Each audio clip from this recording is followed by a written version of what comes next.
আমরা আশাবাদী যে আকাঙ্ক্ষার বাংলাদেশ আমাদের শহীদরা দেখেছে, আমাদের আহতরা দেখেছে, আমাদের প্রত্যেকটা আন্দোলনকারীরা দেখেছে, সেই স্বপ্নের বাংলাদেশ বর্তমান সরকারের হাত ধরেই গঠন হবে। তারা দেখছে যে তাদের চোখের সামনে গুলি করে হত্যা করা হচ্ছে, তাদের সহযোদ্ধাদের গুলি করে মাথার খুলি উড়িয়ে দেওয়া হচ্ছে, ব্রেন মগজ ছিটকে আরেকজনের হাতে পড়ছে। এটা দেখার পরও কি এমন সাহস তাদের মধ্যে এসেছিল যে তারা সেখান থেকে চলে যায়নি, তারা আন্দোলনে শহীদ হওয়ার জন্য প্রস্তুত হয়ে গিয়েছিল। আপনারা কি জানেন সেই সাহসটি কোথা থেকে এসেছিল?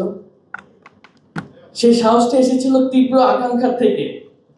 যে ফেসিবাদ রাষ্ট্র কাঠামো গত 17 বছর ধরে তিলে তিলে গড়ে উঠেছে, সেই ফেসিবাদ রাষ্ট্র কাঠামো থেকে বের হয়ে আসার যে আকাঙ্ক্ষা, সেই আকাঙ্ক্ষার জন্য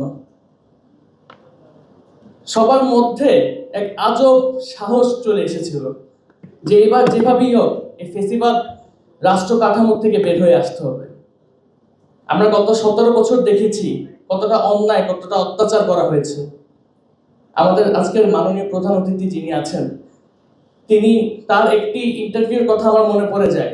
তিনি কাঁদতে কাঁদতে তার একজন কর্মীর কথা বলছিলেন, যাকে ঢাকায় এসে রিক্সা চালিয়ে তার জীবন নির্বাহ করতে হয়েছিল আত্মগোপনে থেকে।